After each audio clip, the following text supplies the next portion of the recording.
हमारे पास एरोक्स इन्वर्क्स का 1.2 kilowatt inverter आया है, सोलर इन्वर्टर आया है।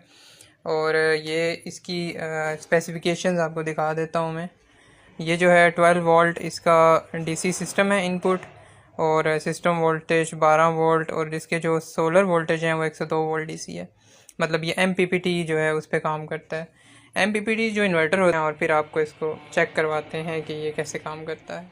सो अभी ये इसको हमने क्लोज़ कर दिया है और अभी इसको ऑन करते हैं।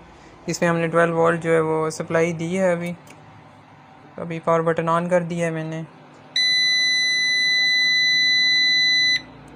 और ये जो आउटपुट है 228 वोल्ट अभी ऑन। सो अभी मीटर से चेक करते हैं कि आउटपुट जो है वो डिस्प्ले करता है या नहीं।